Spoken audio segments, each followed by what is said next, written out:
Halo guys, welcome back to Ruang Komik. Hari ini ada beberapa traktiran yang sepertinya akan kujawab di akhir video ya, karena akan ada spoiler yang cukup besar. Jadi bebas mau kalian tonton atau tidak. Oke, semoga menghibur. Langsung saja tanpa banyak cincong, let's begin the story guys. Oke, setelah tempur-tempuran kemarin antara si Nighthawk dengan para badut dari Secret Order, lebih tepatnya ada dua badut, yang satu meninggal karena terkena ledakan dari si Ray Bieber ya, yang satunya lagi dibunuh sama Klein. Nah, setelah kejadian tersebut, Klein dan para Nighthawk ini pun kembali lagi ke markas, meninggalkan si Leonard yang tetap di situ untuk berjaga dan mengurus sesuatu nantinya. Nah, di sini Klein pun dinilai sangat berkontribusi dalam kasus buku Antigonus ini, sehingga karena kasusnya sendiri pun sudah selesai karena bukunya sudah ketemu gitu ya, dan Ray Bieber juga sudah tewas, ditambah mereka sudah cukup membuat kerugian bagi organisasi Secret Order ini. Klein pun ditawari menjadi anggota resmi Nighthawk, dimana ini akan menaikkan gajinya dari 2 pounds menjadi 6 pounds per minggu. Meskipun di sisi lain, seperti yang sudah dijelaskan tempo hari, anggota resmi itu akan mengikuti aturan dan izin yang cukup ketat dari Church of Evernight. Singkat cerita, Klein pun setuju dengan alasan yang masih sama, yaitu ingin tambah kuat dan balik lagi ke bumi, seperti Emperor Rossell ya, yang kemarin juga dijelaskan punya alasan yang sama. Jadi Kapten Dune akan membuat pengajuan ke Holy Cathedral katanya, yang mungkin akan dibalas sehari 2 hari lagi. Nah, lalu Ayur Harsen katanya cukup penasaran bagaimana Klein itu bisa membunuh si badut kemarin yang ia duga sepertinya ada di sequence 7. Klein pun di sini membuat alasan yang cukup mirip dengan yang sebenarnya terjadi, yaitu katanya si badut mengira bahwa Klein itu telah terkena pengaruh dari 2049, padahal tidak, atau sudah lepas, sehingga Klein bisa memanfaatkan momentum untuk menjebak si badut. Nah, ini memang cukup akurat, atau memang mendeskripsikan apa yang terjadi kemarin gitu ya. Namun Klein tidak menceritakan tentang Grey Fog-nya tentunya. Klein juga menceritakan tentang info sequence 8 bernama Clown kemarin yang dikatakan sama si badut, dimana baik Dune Smith dan juga Ayur kemudian merasa cukup aneh karena mereka tidak menemukan koneksi kenapa dari awalnya Seer atau peramal tiba-tiba menjadi badut. Loncatnya itu terlalu jauh katanya, tidak seperti pathway yang lain yang meskipun ada sequence yang berbeda, tapi ada satu garis utama yang bisa ditarik dalam pathway tersebut. Nah, Klein pun memberikan sebuah dugaan kemiripan bahwa kata dia Seer dan Clown itu keduanya bisa ditemukan di sebuah sirkus, yang sayangnya sepertinya teori dari Klein ini tidak dianggap cukup serius oleh yang lain, dikata cuma bercanda doang. Nah, singkatnya setelah sampai ke Nighthawk, Kapten Dune menyuruh ABC segala macam kepada yang lain untuk mengurus hal-hal terkait kasus tersebut yang tentunya belum selesai sepenuhnya. Kemudian menyuruh Klein memanggil Old-Nil untuk nge-heal mereka semua dengan ritualistic magic, dan Klein pun pergi ke ruang armory di mana Old-Nil sedang berjaga di situ. Di situ Klein juga sedikit menceritakan apa yang terjadi kepada Old-Nil sebelum kemudian Old-Nil ini pergi ke Kapten Dune. Nah, dijelaskan juga di sini bahwa Klein itu masih kepikiran dan merasa cemas atas pembunuhan pertama yang ia lakukan kepada si badut, dimana ini menunjukkan bahwa ia masihlah orang biasa saja yang tidak terbiasa dengan pengkoit-koitan tersebut. Nah, singkatnya setelah Old-Nil balik, Klein pun pergi dari ruang armory tersebut, dan ketika berjalan di koridor, dia menemukan sebuah ruangan rahasia yang pintunya ini sedang terbuka, dimana di dalam ruangan ini ada si corpse collector Fry dan mayat dari si badut nomor 1 yang Klein tewaskan sebelumnya. Nah, Klein pun meminta izin untuk masuk, yang untungnya diperbolehkan sama si Fry. Kemudian mereka berbincang sedikit mengenai si badut tersebut. Intinya di sini Fry mengatakan tidak menemukan sesuatu apapun. Jadi si badut ini memang sudah menjadi mayat biasa saja. Fry juga kemudian menggambar sketsa wajah si badut yang sampai sini sudah dibersihkan cat warna-warni di wajahnya, dan cerita kalau dia memang hobi menggambar. Jadi si Fry itu dari kecil memang punya cita-cita menjadi seniman, tapi bapaknya itu adalah seorang priest di Church of Evernight. Jadi ia pun mengikuti jejak bapaknya tersebut dan pada akhirnya berakhir menjadi anggota Nighthawk ini. Klein juga sempat menanyakan kenapa Fry itu tidak memilih pathway Sleepless, kenapa dia memilih pathway Corpse Collector, tapi dia tidak menjawab alasannya kenapa, melainkan hanya mengatakan kalau dia punya alasan sendiri dan cukup mengagumi Madame Daly yang ada di pathway yang sama dengan dia, yaitu Corpse Collector. Nah, setelah itu Fry menyuruh Klein ini menjaga ruangan tersebut selagi dia memberikan sketsa wajah si badut ini kepada Kapten Dune. Dan setelah Fry pergi, ada sesuatu hal yang terjadi di mana tiba-tiba si badut ini bergerak dan tangannya itu memegang tangan si Klein dengan cukup keras, kemudian mengatakan Hornesis 3 kali. Saking kerasnya cengkraman si badut ini, sampai ketika klien mundur, si mayat ini tetap megang tangannya si klien dan akhirnya jatuh sebelum kemudian lemas lagi dan terlihat tidak bergerak lagi. Sampai tak lama kemudian, setelah dirasa si badut ini sudah benar-benar tidak bisa bergerak, klien baru bisa tenang dan mengembalikan si badut ini ke atas. Nah, yang menjadi fokus di sini adalah kata Hornesis yang lagi-lagi klien dengar. Jadi sudah berkali-kali dia mendengar kata Hornesis dan Fligria. Salah satunya kalau nggak salah ketika dia menjadi Beyonder Sequence 9 Seer. Lalu puncak pegunungan Hornesis ini juga disebut oleh si penulis buku Antigonus. Jadi pasti ada sesuatu di pegunungan Hornesis ini gitu ya. Nah, setelah itu, kalian melihat di tangan si badut ini ada sebuah tanda yang kemudian berubah menjadi cairan yang melayang. Setelah Fry balik lagi dan kalian menjelaskan apa yang terjadi di situ, rupanya si Fry sendiri ini juga nggak tahu tentang fenomena tersebut. Jadi ia menyuruh kalian memanggil Kapten Dun ke situ dan tidak perlu balik lagi ke situ. Jadi cuma manggil Kapten Dun doang. Kalian pun pergi ke Chinese Gate menemui Kapten Dun dan menjelaskan semuanya tersebut, termasuk kata Hornesis. Sehingga katanya Kapten Dun ini berencana untuk mengirim laporan ke Holy Cathedral atau Cathedral of Serenity atau pusat Church of Evernight. Siapa tahu mereka akan mengirim orang untuk menginvestigasi puncak pegunungan Hornesis ini. Mereka katanya juga akan melacak jejak kemana saja si badut sebelumnya pergi, karena dalam dunia kemistisan itu segala macam jejak yang ditinggalkan akan berguna sesuatu nantinya. Nah, setelah Kapten Dun pergi, kalian baru kepikiran tentang sesuatu tentang Secret Order ini. Jadi karena Secret Order dikatakan fokus di Pathway Seer, tentunya mereka punya banyak Beyonder di Pathway Seer, yang tentu saja sequence 9-nya itu sama seperti kalian, yaitu spesialis dalam hal divination, divine mendefine. Nah, kalian khawatir bahwa anggota Secret Order itu bisa mendefine bahwa yang membunuh rekan badutnya ini adalah si Klein. Lalu mereka ingin balas dendam kepada si Klein ini gitu ya. Tapi kata kalian sendiri, sepertinya kemampuan divination ini tidak sampai yang bisa mengetahui spesifik siapa yang membunuh orangnya. Karena pada saat itu memang kejadiannya melibatkan banyak sekali Nighthawk, bukan hanya si Klein. Ini kata si Klein sendiri ya, mungkin Klein itu mengetahui batasan divinationnya karena dia sendiri adalah seorang Seer. Gitulah. Tapi singkatnya, dia setelah itu dipersilakan pulang masih dengan perasaan yang agak cemas karena pembunuhan pertamanya. Setelah itu dia tidur dan bangun-bangun sudah sore, bertepatan juga dengan si Melissa pulang ke rumah. Nah, si Melissa ini juga membawa sebuah surat untuk si Klein yang katanya dari mentornya. Tapi di sini sepertinya tidak dijelaskan mentor yang siapa. Mungkin antara Mr. Isaac atau kalau nggak Profesor Cohen gitu ya. Intinya Klein itu pernah menulis sebuah surat menanyakan tentang puncak pegunungan Hornesis. Lalu dalam balasan surat tersebut, si mentor ini menyinggung tentang dokumenter dari seorang arkeolog bernama Mr. John Joseph yang meneliti tentang pegunungan Hornesis. Singkatnya, dalam penelitian tersebut, di puncak pegunungan Hornesis itu yang sangat tinggi itu tanpa diduga memang pernah ada peradaban manusia hidup di situ, ditandai dengan reruntuhan bangunan yang sayangnya mereka masih belum bisa memastikan sejak berapa ribu tahun yang lalu. Jadi kalian disuruh untuk baca dokumenter ini di perpustakaan Dwayville yang tentunya dibangun oleh si orang kaya Bapak Dwayville, yang nantinya Pak Dwayville ini akan terlibat juga dengan sesuatu. Kalian pun setelah itu membalas suratnya dan menyuruh Melissa mengirimnya ke kantor pos sekalian ngasih uang jajan. Melissa juga mengabarkan bahwa keluarga mereka ini diundang oleh temennya si Melissa, yaitu bernama Selena, di pesta ulang tahunnya yang diadakan pada hari Minggu nanti. Yang ini juga akan dibahas setelah ini karena akan ada terjadi sesuatu. Nah, kemudian skip keesokan harinya, klien kerja seperti biasa dan Kapten Dun mengabarkan bahwa artefak 2049 beserta buku Antigonus itu sudah dibawa ke Backland. Sebagai pengingat, Backland ini adalah tempat Holy Cathedral atau Cathedral of Serenity yang adalah pusat Church of Evernight. Backland juga adalah ibu kota kerajaan Loen, yang mana rumahnya si Justice Audrey ada di situ sebagai seorang keluarga bangsawan gitu ya. Intinya proposal Kapten Dun tentang promosi klien itu juga sudah dikirim dan menunggu 2-3 hari untuk dikabarkan diterima atau tidaknya si klien ini menjadi anggota resmi Nighthawk. Klien pun pergi ke ruang armory di mana ia berbincang dengan Old Neil tentang sequence 8 dari Pathway Seer. Apakah beneran clown atau bukan?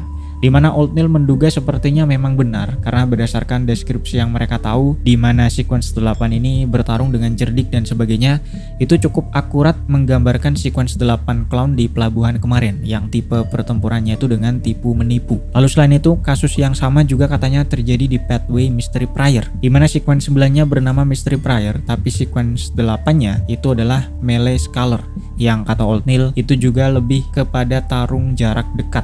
Dan di sini terkonfirmasi juga bahwa rupanya Oldfield ini bukan sequence 8, melainkan hanya sequence 9 Mystery Prior saja. Nah, Shin lalu berpindah sebentar ke rumahnya si Anna, di mana ada beberapa teman dia. Salah satunya adalah seorang pria bernama Bogda yang katanya sedang sakit dan harus menjalani operasi yang cukup besar.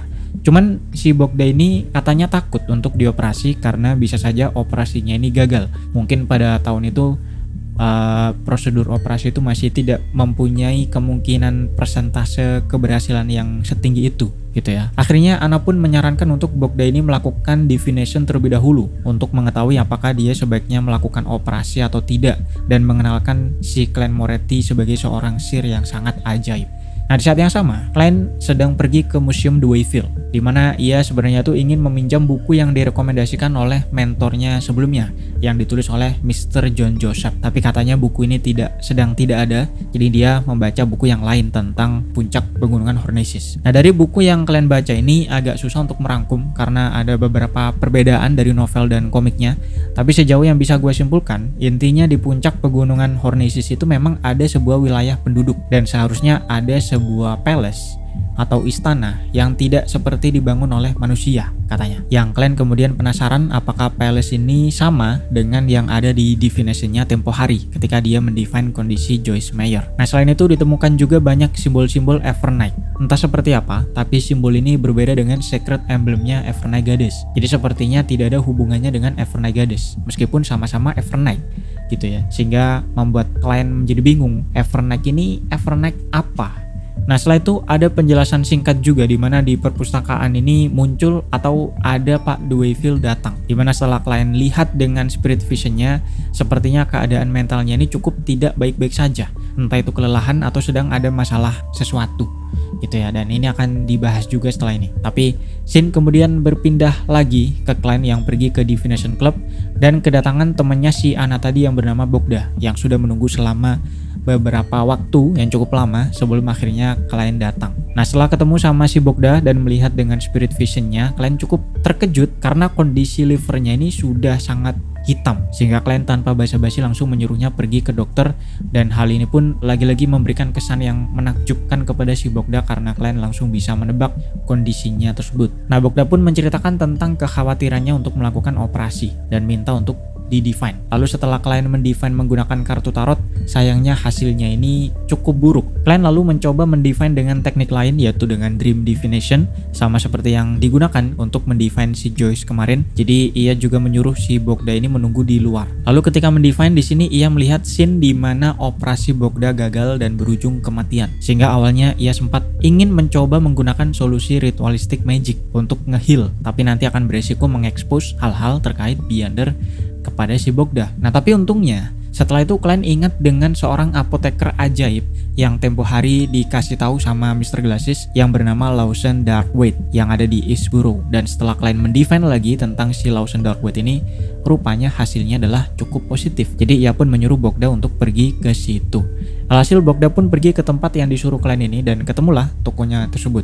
Ketika masuk, si pemiliknya ini punya penampilan yang cukup menarik, yang lebih tepatnya itu cukup eksentrik, yaitu memakai jubah hitam dengan simbol-simbol aneh. Lalu si orang ini juga langsung mengetahui bahwa penyakit si Bogda itu ada di livernya. Singkat cerita, setelah ngobrol sebentar tentang bayaran, si apoteker ini memberikan obat yang cukup aneh, kata Bogda, yang harus ia seduh segala macam dan diminum, dan setelah 3 kali minum katanya efeknya ini akan terlihat dan sangat mutakhir. Nah, karena ia percaya sama si klien, Bogda tentunya mengiyakan si apoteker tersebut meskipun harus membayar uang yang cukup banyak, yaitu 10 pounds. Sehingga di sini masih ada sedikit kecurigaan gitu ya, apakah ini penipuan atau bukan karena pembayaran yang cukup besar tersebut. Lalu setelah urusan livernya selesai, ada hal yang cukup menarik ditawarkan oleh si apoteker tersebut, yaitu sebuah bubuk mumi atau mummy powder. Yang ini nanti akan disinggung lagi, tapi masih jauh Pak, di pertengahan novel. Jadi nggak perlu diingat-ingat,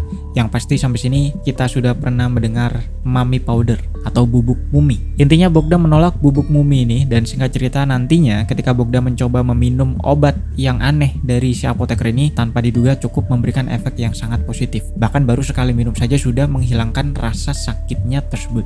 Nah, setelah si Bogda pergi, si apoteker Lawson Darkwood ini pun terlihat berbincang dengan muridnya yang bernama Skarmain. Intinya si apoteker ini sudah merasa tokonya terlalu populer, jadi dia ingin pindah sebelum Nighthawk atau Mercenary Hive Mind atau Minded Punisher itu mengetahui keberadaan dia. Sehingga dari sini bisa kita simpulkan bahwa si apoteker ini merupakan seorang Beyonder, atau setidaknya mengetahui tentang Beyonder ya, dan takut ditangkap sama Nighthawk atau organisasi ortodoks yang lain. Nashin lalu berpindah ke klien sebentar. Ketika di Nighthawk, dia cukup lama melatih membuat amulet. Setelah gagal beberapa kali ketika belajar ini, pada satu titik ia pun cukup pede untuk mengisi amulet yang ia beli kemarin dari pasar gelap, dari black market, untuk diberikan kepada Melissa dan Benson. Incantation yang dipakai di sini tentu saja tertuju kepada Evernight Goddess dengan perhitungan yang cukup ribet untuk dijelaskan. Intinya dia ini berhasil lah ya. Selain itu, di sini Kapten Dune juga mengabarkan bahwa klien sudah diterima untuk menjadi anggota resmi dari Holy Cathedral, sehingga Kapten Dune menjelaskan tentang tradisi turun-temurun di mana anggota baru itu harus menjalankan satu misi terlebih dahulu. Tapi rupanya ini bukan prosedur resmi, hanya sebagai formalitas saja untuk pengakuan sesama Nighthawk gitu ya, yang akan kalian jalankan nantinya. Nah, lalu langsung skip ke hari Minggu. Kalian memberikan amulet tadi kepada Melissa karena mereka diundang oleh temannya Melissa yang bernama Selena ke pesta ulang tahunnya sebelumnya. Nah, di sini karena Melissa selalu ngomel kalau masalah duit, kalian menjelaskan kalau ia membuat sendiri amulet tersebut dengan incantation juga katanya. Yang berarti amulet dengan incantation ini memang sepertinya tidak hanya terbatas pada Beyonder ya, sepertinya lebih kepada spiritualitas atau kepercayaan kepada God masing-masing. Jadi cukup normal di kalangan masyarakat umum. Nah, singkat cerita berangkatlah mereka ke Northborough, disambut oleh Selena Wood itu sendiri dan bapaknya juga yang dipanggil sebagai Mr. Wood. Lalu temannya si Melissa satu lagi bernama Elizabeth juga katanya sudah datang, yang mana rupanya adalah wanita yang sama yang meminta tolong kepada klien sebelumnya untuk memilihkan amulet di black market sebelumnya. Sampai pada satu titik setelah pestanya dimulai, klien akhirnya dihampiri oleh Elizabeth ini yang mengenali klien merupakan pria di black market dan sapa-sapaan seperti biasa. Di sini ia juga menjelaskan bahwa si Selena, temennya tadi yang ulang tahun ini, itu juga menyukai hal-hal terkait kemistisan. Yang ini nanti akan terhubung dengan sesuatu. Intinya kalian dikasih tahu bahwa Selena suka kemistisan. Selain itu acara lanjut seperti biasa, banyak diperkenalkan karakter baru, tapi sepertinya hanya sampingan saja, jadi nggak usah dijelasin lah supaya nggak terlalu panjang. Intinya si klien ini main kartu dengan orang-orang, lalu adik-adik tadi pergi sendiri entah ngapain di lantai 2. Sampai intuisi klien itu merasakan ada sesuatu yang aneh di lantai 2 tersebut. Meskipun keanehan ini terasa sangat singkat saja, tapi klien meyakini dengan kemampuan persepsinya yang cukup tajam sebagai seorang Beyonder, itu memang ada yang aneh di situ. Ia pun pergi mengecek ke lantai atas, kemudian melihat dengan spirit visionnya ada sesuatu dengan aura hijau gelap di salah satu ruangan. Kemudian ketika kalian mendefine dengan spirit dowsing, hasilnya juga mengatakan di ruangan tersebut ada sebuah bahaya. Nah, setelah kalian mengetuk pintunya, lalu Melissa keluar, ia menanyakan apa yang mereka lakukan, tapi dengan style yang masih santai ya, kayak cuma basa-basi doang. Kemudian kata Melissa,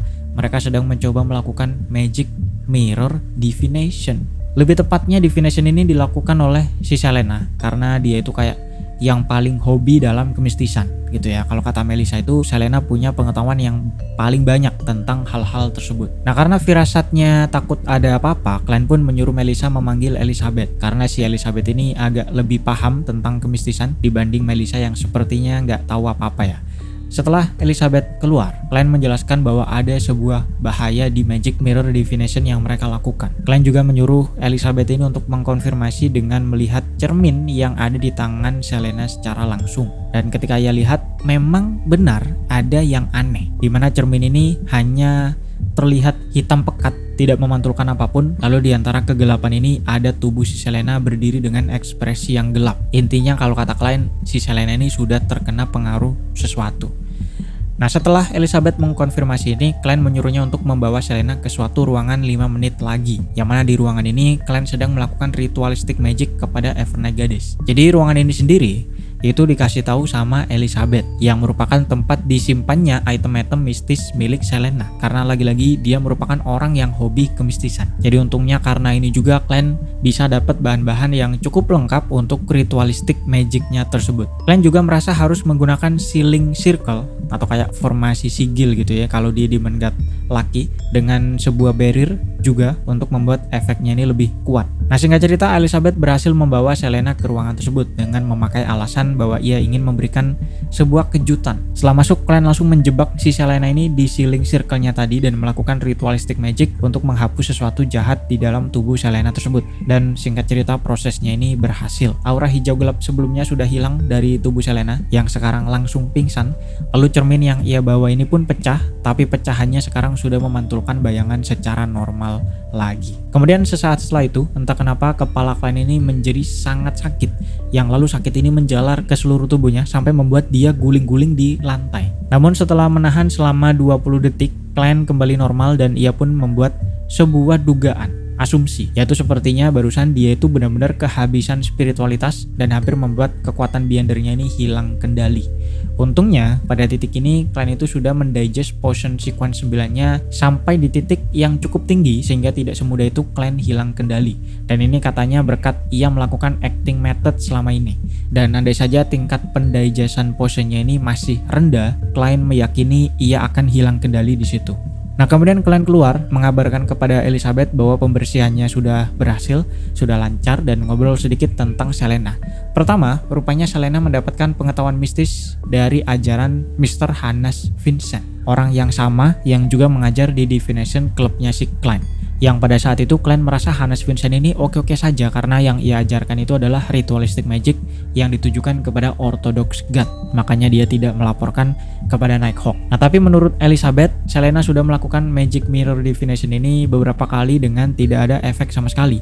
Sampai pada hari tersebut, katanya Selena telah mengintip sebuah incantation milik gurunya atau Hannes Vincent ini dan mencoba incantation tersebut. Sayangnya Elizabeth tidak ingat incantationnya ini seperti apa secara detail. Yang pasti ada kata revolve, spirit, creator, dan grace, kata dia. Nah, mendengar ada kata creator, kalian sempat berspekulasi apakah incantation ini tertuju kepada true creator atau honorific name-nya true creator, yaitu sosok evil god yang dikatakan muncul pada awal epok 5 atau 1000-an tahun yang lalu. Nah, tapi kalian masih belum bisa memastikan. Itulah kenapa dia meminta Elizabeth untuk mencari tahu incantation full-nya itu seperti apa dari Selena, lalu melaporkannya kepada si Klein. Selain itu, ia ingin Elizabeth ini merahasiakan bahwa Klein hobi kemistisan dari Melissa. Ia juga tentunya memberikan peringatan kepada Elizabeth bahwa jangan sekalipun berhubungan dengan selain Orthodox God, karena bahayanya bisa seperti ini tadi. Kalau telat beberapa belas menit saja, Selena ini akan menjadi hilang kendali dan mereka semua akan tewas, kata si Klein. Nah, setelah Klein balik lagi ke bawah, Elizabeth masuk untuk membangunkan si Selena yang rupanya juga kayak hilang ingatan sejak memulai Magic Mirror Divination-nya tadi. Di sini Elizabeth pun menjelaskan tentang apa yang terjadi, cuman memakai alasan bahwa dia yang memecahkan cerminnya tersebut dan tidak mengungkapkan adanya si Klein sama sekali. Lalu ia juga memberikan peringatan yang sama dari Klein sebelumnya tentang bahaya melakukan ritualistic magic selain kepada Orthodox God, yang untungnya membuat Selena ketakutan dan tidak mau mengulangi lagi. Kemudian Elizabeth menanyakan incantation apa yang Selena gunakan, sehingga Selena menjelaskan incantationnya adalah Spirit that revolves this world, the grace of the true creator, the eyes that look at fate. Nah, supaya lebih menarik, mungkin di sini akan gua kasih tahu meskipun gua sendiri agak lupa ya, entah bener atau enggak. Tapi sepertinya honorific name ini bukan honorific name-nya true creator, meskipun ada 3 baris yang biasanya milik para true god. Jadi kira-kira siapa sosok yang dituju ini? Ini gua bener-bener lupa ya, jadi mungkin termasuk bukan spoiler, bisa aja memang honorific name-nya true creator. Tapi dari baris keduanya ini yang adalah the grace of the true creator, sosok ini kayak lebih kepada bawahannya. Iya gak sih? Dan 3 baris ini apakah juga merupakan sequence zero atau masih belum sequence zero, hanya saja karena dia mengaitkan diri dengan true creator, honorific name-nya ini bisa memakai 3 baris seperti yang sudah gue jelaskan tempo hari tentang honorific name. Tapi sampai sini gue sendiri memang masih belum tahu atau lebih ke lupa ini honorific name siapa atau apa. Nah, singkat cerita sebelum pestanya selesai, klien sempat ketemu lagi sama si Elizabeth untuk mengetahui full incantation atau honorific name tadi, kemudian ingin bergegas melaporkannya kepada Kapten Dunn. Jadi ia pun sekalian mengajak klien dan Benson untuk naik kereta kuda ke Nighthawk, menunggu di luar selagi dia masuk sebentar untuk melaporkan ini tadi. Nah, setelah ketemu Kapten Dunn dan melaporkan apa-apa saja yang terjadi sebelumnya, katanya untuk masalah Hannes Vincent ini Kapten Dunn yang akan mengurusnya sendiri nanti. Kemudian kalau kalian ingat, tadi kan gue jelaskan bahwa anggota baru Nighthawk itu ada tradisi untuk melakukan misi terlebih dahulu untuk pengakuan gitu ya. Nah, kalian mengira bahwa kontribusinya ini bisa dipakai untuk hal tersebut, tapi rupanya tidak. Karena rupanya Kapten Dunn sudah memilihkan misi yang cukup gampang untuk kalian lakukan besok, yang mana besok adalah hari Senin. Ini adalah kata yang horor, besok Senin. Nah, kalian pun balik lagi ke kereta kuda untuk pulang, dan di sini Melissa sempat menanyakan apa yang terjadi dengan Elizabeth dan Selena tadi karena mereka menjadi agak aneh. Tapi singkat cerita, kalian bisa membuat alibi dengan mengaitkannya dengan masalah bahasa. Pokoknya kata klien, Elizabeth itu sempat menanyakan masalah bahasa kepada si klien. Karena kan klien ini adalah lulusan sejarah dan bahasa. Lalu dari konsultasi ini mereka mengetahui sesuatu, salah satunya adalah terkait dengan kemistisan yang mereka lakukan, yang rupanya ketika ditranslate ini rupanya sangat berbahaya. Intinya begitulah. Jadi mungkin Elizabeth memarahi Selena karena hal ini dan agak terjadi cekcok segala macam lah. Intinya itu alibi si klien. Oke, sebenarnya sampai sini sudah cukup panjang dan mau ku potong ya, tapi karena sedikit lagi ini adalah pertemuan Terror Club, jadi sepertinya aku lanjut aja sampai selesai pertemuan Terror Club. Nah, keesokan harinya, hari Senin pagi di Nighthawk, kalian ketemu sama Kapten Dunn, di mana si Kapten menceritakan bahwa kemarin dia dan Leonard itu pergi untuk menginvestigasi Hannes Vincent di rumahnya. Awalnya tidak ada yang aneh, jadi Kapten Dunn seperti biasa memulai investigasi dengan menyusupi mimpi Hannes Vincent. Mimpinya si Hannes Vincent. Nah, di dalam mimpi tersebut Kapten Dunn melihat sesuatu yang mengerikan, yaitu sebuah cross yang sangat besar dengan ada sosok tergantung terbalik di situ. Deskripsi Kapten Dunn ini cukup panjang, tapi karena ada ilustrasinya jadi kalian lihat ilustrasi ini aja. Intinya setelah Kapten Dunn melihat sosok ini, ia pun langsung pingsan. Lalu setelah bangun, Leonard memberitahu bahwa Hannes Vincent sudah tewas begitu saja. Nah, dari kesimpulan mereka, termasuk dari si kalian juga, ciri-ciri sosok ini mirip dengan yang sering dideskripsikan sebagai true creator. Tapi gue nggak tahu di sini apakah yang dilihat Dunn Smith ini adalah memang true creator atau cuma mirip saja dalam segi bentuk gitu ya. Dan selain itu di sini juga disinggung bahwa organisasi Iron and Blood Cross Order juga merupakan pengikut true creator ini, selain daripada Aurora Order tentunya.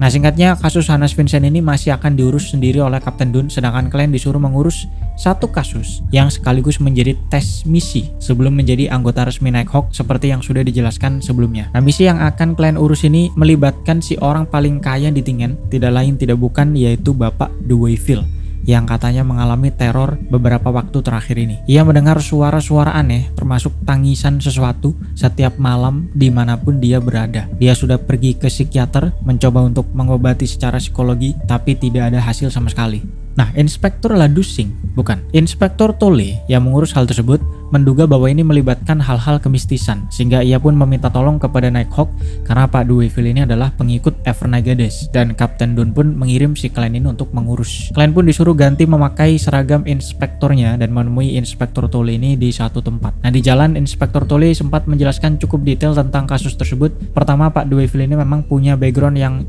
cukup menakjubkan, banyak karir dan usahanya yang sangat melesat tinggi, dan katanya dia punya tujuan untuk masuk ke parlemen. Jadi dugaan awal mereka mungkin ada seseorang yang tidak suka dan akhirnya menteror ini, namun sampai sekarang masih belum ada yang bisa membuktikan. Kemudian teror suara-suara ini sudah terjadi sekitar sebulan, sehingga sampai sini Pak Deweyville sudah hampir tidak kuat lagi dan ingin pindah ke Backland untuk cari pertolongan. Nah, setelah sampai di rumahnya Pak Deweyville, terlihatlah di sini privilege seorang anggota Nighthawk ya, yang kalau dari luar itu punya jabatan seorang inspektor dari kepolisian yang memang cukup tinggi, bahkan seorang sersan saja yang juga ada di situ menghormati si klien ini yang diperkenalkan oleh Inspektur Tolle sebagai ahli sejarah dan psikologi. Anjay. Nah, di sini akan gua percepat saja. Singkat cerita, setelah menginvestigasi termasuk memakai divination juga, kalian pun mengetahui akar masalahnya tersebut, yang adalah rasa bersalah campur kebencian yang ada di titik cukup tinggi sampai mempengaruhi spiritualitas segala macam. Jadi Pak Deweyville ini punya pabrik lead, yang mana lead itu sendiri adalah sebuah mineral atau zat metal yang sangat toksik, yang sangat beracun. Sehingga banyak pekerja di pabrik ini yang rata-rata perempuan itu menjadi sakit bahkan meninggal dunia akibat terkontaminasi terlalu banyak lead. Untungnya Pak Dwayfield ini tahu akan hal tersebut, jadi ia menyuruh orang yang sudah terkena gejala keracunan ini untuk berhenti, bahkan memberikan pengobatan gratis dari yayasan yang dia punya juga. Lalu dia juga bersedia tidak untung banyak, bahkan beberapa kali rugi pabriknya tersebut demi bisa membayar para pekerja ini di atas rata-rata. Nah, namun karena kondisi ekonomi di situ memang buruk, banyak pekerja yang rela terus bekerja meskipun sudah sakit demi terus mendapatkan uang. Jadi kalau nggak kerja mereka itu nggak makan gitu ya, sehingga akhirnya pun meninggal dunia karena terlalu banyak terpapar lead tersebut. Di saat yang sama, karena tipisnya keuntungan yang didapat ini, Pak Dwayfield juga tidak bisa menyediakan pakaian keamanan atau kayak APD kepada para pekerja karena malah jadi akan rugi nantinya pabriknya tersebut. Jadi intinya dari keribetan ini terjadilah rasa bersalah dan gangguan spiritualitas, yang mana trigger paling besarnya adalah rasa bersalahnya Pak Dwayfield sendiri ketika dia melihat ada seorang pekerjanya yang tewas di jalan di depan matanya sendiri ketika dia lewat. Sehingga solusi dari klien untuk mengatasi gangguan dari Pak Dwayfield ini adalah untuk Pak Dwayfield mengunjungi keluarga si pekerja yang tewas di jalan tersebut dan memberikan kompensasi yang cukup. Lalu sebisa mungkin bantu pekerja lain yang terkena efek lead ini. Lalu beritakan juga tentang seberapa berbahayanya lead ini kepada masyarakat umum. Bahkan kalau bisa, ketika Pak Dwayfield nanti masuk ke parlemen, buatlah hukum tentang lead tersebut, katanya. Selain tentunya si klien juga sedikit melakukan sesuatu dari segi kemistisan untuk meredakan gangguan tersebut. Nah, intinya seperti itu, singkat aja. Kemudian Pak Dwayfield memanggil keluarga dari si pekerja yang meninggal sebelumnya dan diberikan kompensasi 10 tahun gaji, yaitu 300 pounds. Lalu setelah mengawasi sebentar dan klien merasa gangguannya ini sudah teratasi, klien pun kembali ke Nighthawk dan melaporkan kepada Kapten Dunn. Klien kemudian izin untuk pulang karena katanya dia cukup kelelahan, jadi dia mau istirahat, dan Kapten Dunn pun mempersilahkan. Dan singkat cerita, pada sore harinya klien bersiap melakukan pertemuan Tarot Club yang keempat. Nah, sebenarnya pertemuan Tarot Club kali ini cukup singkat, hanya ada sedikit hal yang dibahas, tapi ada kejadian yang menarik nanti di akhir. Intinya pertama, setelah disummon ke dimensi Greyfog, seperti biasa Audrey adalah orang yang pertama kali menyapa selamat sore kepada yang lain. Lalu ia juga memberikan selamat kepada Mr. Fool karena percobaan yang mereka lakukan kemarin, atau maksudnya tentang ritualistic magic menggunakan honorific name-nya The Fool, itu telah berhasil.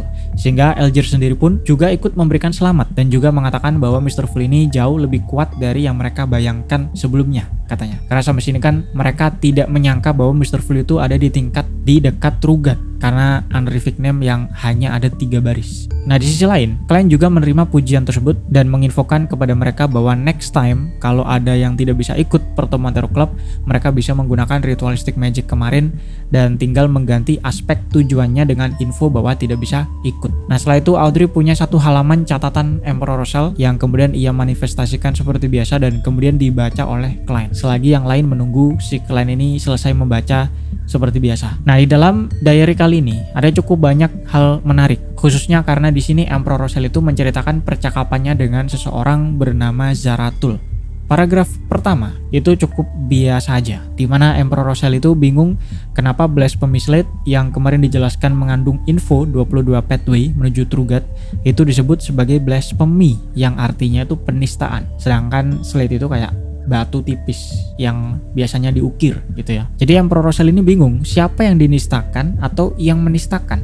Lalu siapa juga yang menciptakan Blasphemy Slate ini? Bagaimana bisa sosok ini mengetahui seluruh 22 pathway? Sehingga Emperor Rosal katanya ingin melihatnya secara langsung. Nah, beberapa waktu kemarin kita dijelaskan bahwa Emperor Rosal itu rumornya sudah melihat Blasphemy Slate kedua. Jadi sepertinya saat menulis diary ini dia masih belum sempat melihat Blasphemy Slate. Kedua, Emperor Rosal menjelaskan bahwa salah satu cara menilai seberapa kuat sebuah church adalah dengan menghitung seberapa banyak sealed artifact yang mereka punya. Dan Church of Craftsmanship atau Church of Steam and Machinery itu adalah church yang punya paling sedikit artefak. Jadi bisa dibilang paling lemah daripada ke-6 churches yang lain. Nah, kemudian dari sini Emperor Rosal menceritakan percakapannya dengan sosok Zaratul. Ada beberapa hal menarik. Pertama, rupanya Zaratul ini adalah pemimpin dari organisasi Secret Order. Jadi karena Secret Order ini menguasai Pathway Seer, sudah pasti Zaratul juga ada di Pathway Seer. Dan ini juga dikonfirmasi oleh Emperor Rosal ketika dia tanya langsung kepada si Zaratulnya ditanya dia tuh ada di pathway apa, dan Zaratul menjawab sequence 9 yang dia pilih adalah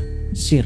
Jadi pathway Seer. Zaratul juga menyebut pathway Seer ini sebagai pathway yang penuh dengan kerahasiaan, dan Rochelle meyakini bahwa Zaratul ini adalah Beyonder level tinggi di pathway Seer ini. Yang mungkin di sini akan langsung gua jelaskan saja kalau pathway itu dibagi menjadi 3 segmen di bawah sequence 0.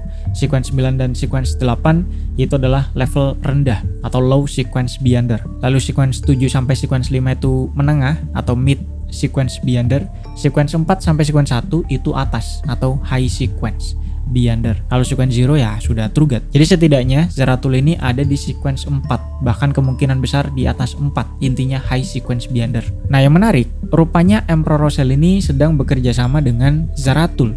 Pada saat itu, tidak diketahui kesepakatan mereka ini apa secara detail, tapi yang pasti Zaratul itu meminta bantuan Rochelle untuk mencuri salah satu item dari Church of Craftsmanship, lebih tepatnya mencuri relik milik keluarga Antigonus.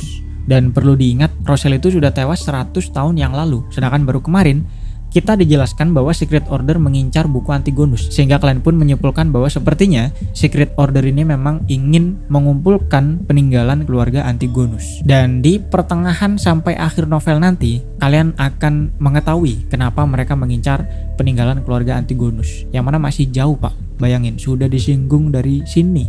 Oke, setelah itu Rochelle mendapatkan sebuah info berharga dari Zaratul bahwa di sequence bawah, jika seseorang terus melakukan acting method, setidaknya ia akan bisa mendigest potionnya dalam setengah tahun saja. Bahkan kasus paling cepat adalah 1 bulan saja.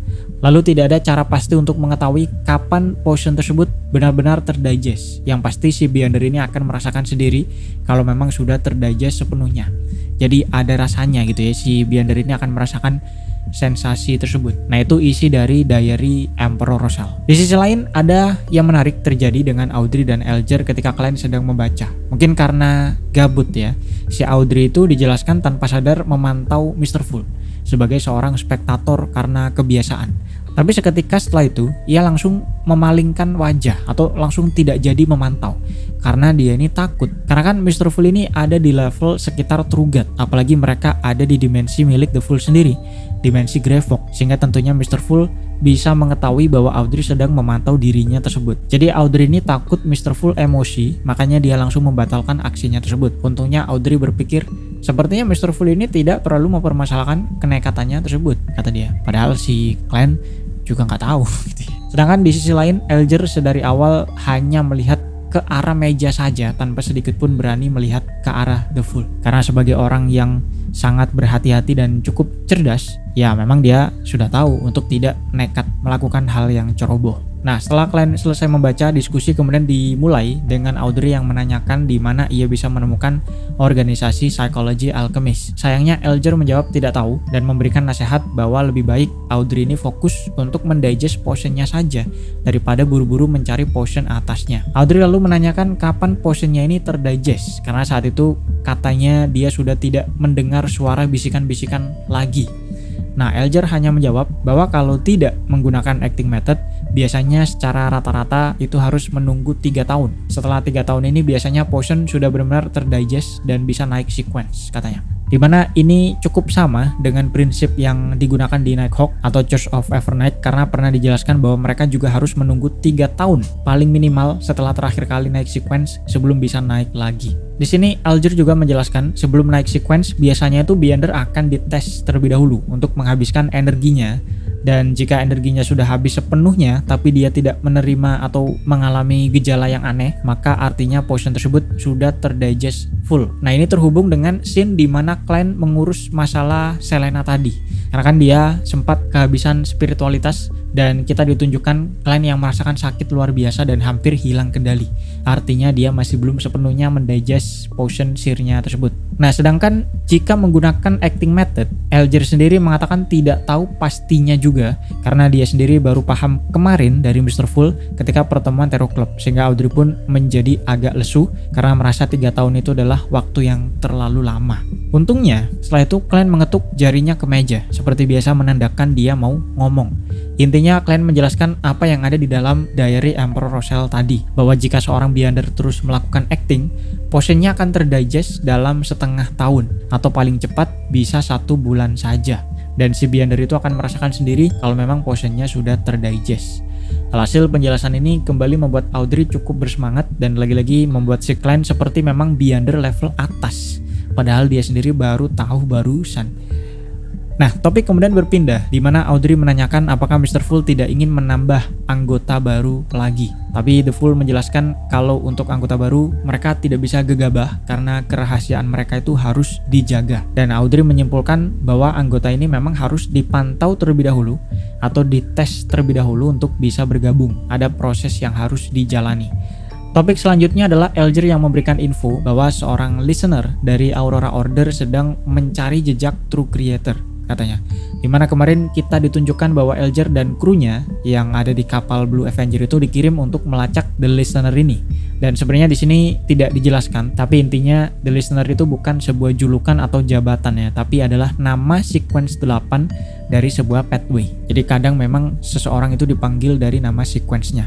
Contohnya si Elger ini bisa dipanggil sebagai seorang seafarer, atau Klein bisa dipanggil sebagai seorang seer, dan sebagainya. Nah, balik lagi, Audrey sepertinya masih belum tahu tentang True Creator, sehingga Elger menjelaskan bahwa True Creator merupakan salah satu entitas kuno yang diikuti oleh beberapa organisasi. Mereka-mereka ini percaya bahwa sang pencipta atau The Creator itu belum benar-benar lenyap dan meninggalkan sebuah inti yang adalah True Creator ini. Dalam sejarah Epoch 5, True Creator punya beberapa deskripsi. Yang paling populer adalah sosok yang tergantung terbalik di cross. Lalu ada juga deskripsi sebuah mata di balik bayangan. Dan deskripsi pertama ini mirip dengan ilustrasi yang ada di kartu tarot The Hangman. Itulah kenapa banyak yang percaya bahwa Emperor Rosell memang mengambil penampilan True Creator untuk kartu tersebut. Meskipun sepertinya enggak ya, karena di dunia nyata, di bumi ini, kartu tarot The Hangman itu memang ada dan mempotret seorang pria yang tergantung terbalik. Jadi bukan Emperor Rosell yang menciptakan. Nah, Elger lalu menanyakan ke Mr. Fool apakah ada sesuatu yang salah dari penjelasan dia tersebut, katanya. Dan gue sendiri nggak terlalu paham kenapa. Tapi di sini, intinya, Klein kemudian menjawab dengan santuy, aku lebih suka memanggilnya dengan sebutan The Fallen Creator, katanya, alias sang pencipta yang telah jatuh, dengan nada yang tentunya sangat kasual dan sangat santuy. Sehingga lagi-lagi ini membuat Elger menjadi merinding dengan kesantuyan si Klein ketika membahas True Creator, seperti mereka ini memang ada di level yang sama. Elger merasa setelah mengetahui level Mr. Fool ini, posisinya ini bisa jadi sangat berbahaya karena tidak tahu resikonya apa berhubungan dengan The Fool ini.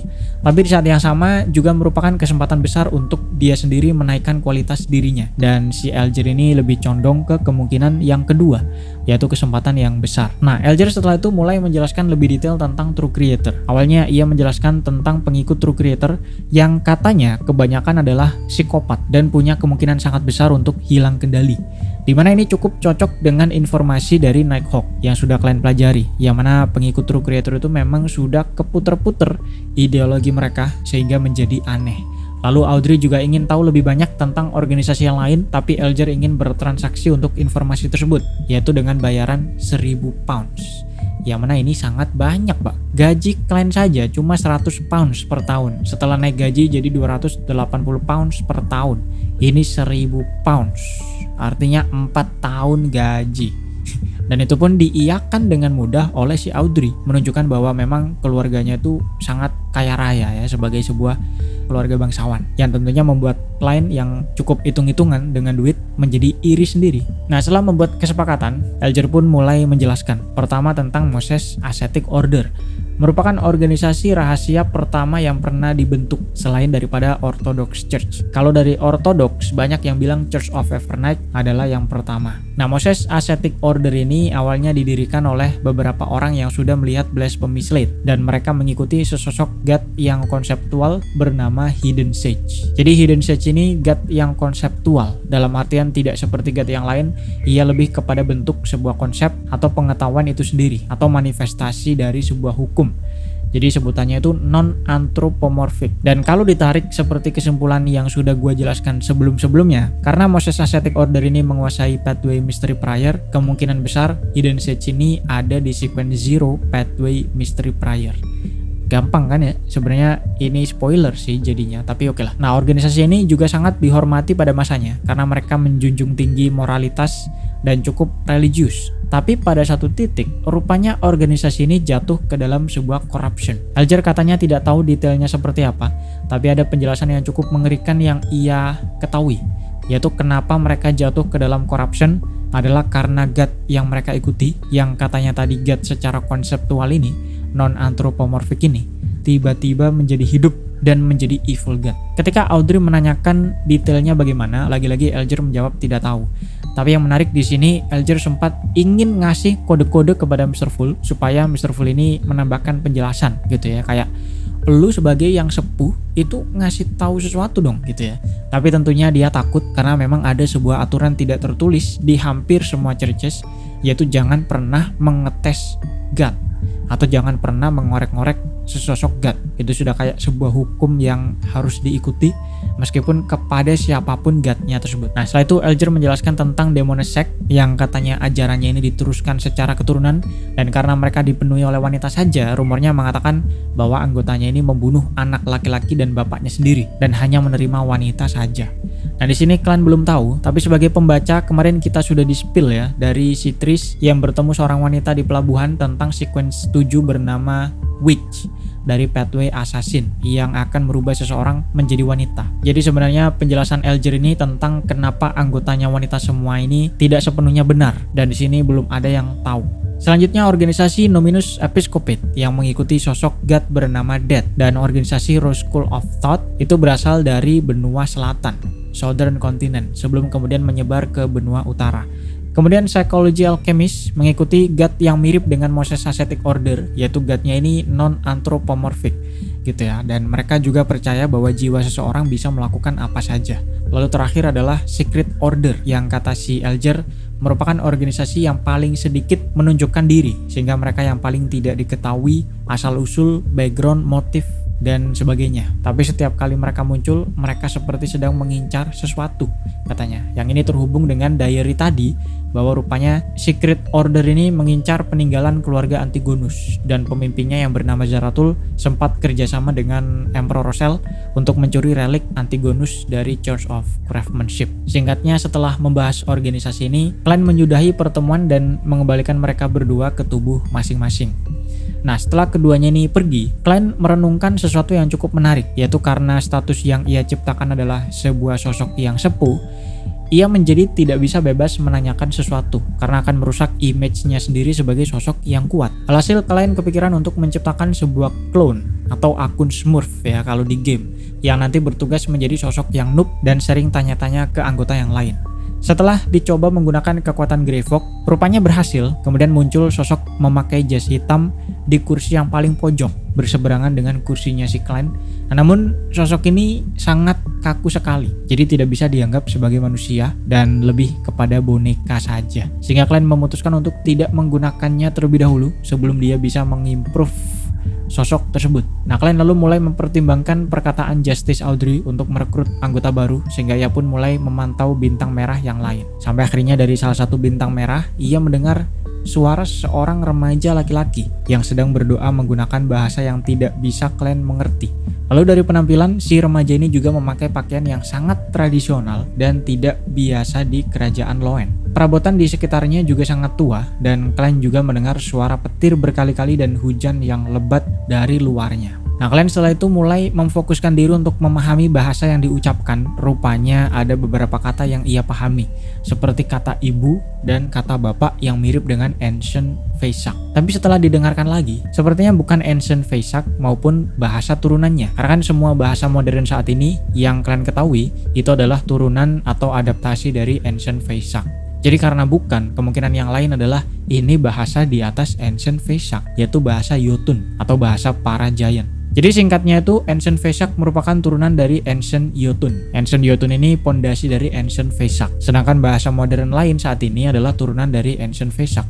Jadi kalau ada kata yang mirip dengan Ancient Vesak tapi bukan Ancient Vesak itu sendiri dan turunannya, ya kemungkinan besar adalah bahasa Jotun yang memang kalian sendiri masih belum terlalu mengerti. Nah, kalian berencana untuk mencoba memahami apa yang si remaja ini katakan terlebih dahulu sebelum menariknya ke dimensi Greyfog. Itu dia, mungkin kita sudahi sampai sini karena ini sudah hampir hujan dan takutnya nanti jadi noise. Tapi sebelum itu, hari ini ada 2 traktiran yang perlu gua jawab. Pertama dari Mamang Ganarki lagi. Ini si Mamang memang rutin mengopi ya. Adakah anggota Tero Club dengan Pathway Marauder dan Apprentice? Nah, ini kalau gue jawab akan spoiler cukup besar ya. Jadi peringatan, kalau kalian gak mau kena spoiler bisa skip segmen ini. Jadi kalau dari Pathway Apprentice itu ada satu yang orang ini nanti bahkan menjadi anggota paling kuat di buku kedua. Sedangkan kalau dari Pathway Marauder di buku pertama itu nggak ada. Ada sih, tapi bukan anggota. Jadi si orang Pathway Marauder ini terhubung dengan salah satu anggota Tero Club. Sehingga dibilang anggota juga bukan, tapi dia itu tahu dan terhubung dan beberapa kali membantu Tero Club juga. Tapi di buku keduanya, si orang Pathway Marauder ini masih tidak menjadi anggota Tero Club. Tapi, ini spoiler sangat besar, siap-siap. Tapi nanti di buku kedua, si orang Marauder ini akan berada langsung di bawah The Fool itu sendiri, menjadi salah satu dari sedikit angelnya The Fool atau malaikatnya The Fool yang pada titik ini sudah menjadi God. Kemudian ada dari Angga, Bang udah baca tolong bahas Shadow Self, bagus kayaknya please. Mungkin ini maksudnya Shadow Slave ya. Akan saya pertimbangkan. Tapi kalau novel baru, gue sendiri makin jarang baca novel baru guys. Termasuk komik juga sih. Sebenarnya ada beberapa requestan dari teman-teman yang lain untuk mereview beberapa komik. Ada kalau nggak salah Ghost Split atau apa ya. Itu sudah ada skripnya, tapi belum gue bikin videonya. Ada skrip Her Summon juga dan belum dibikin video. Ada beberapa lah yang masih nimbun dan lagi menunggu motivasi. Oke, terima kasih untuk hari ini. Semoga bisa menghibur waktu luang kalian. Kita ketemu minggu depan dan adios.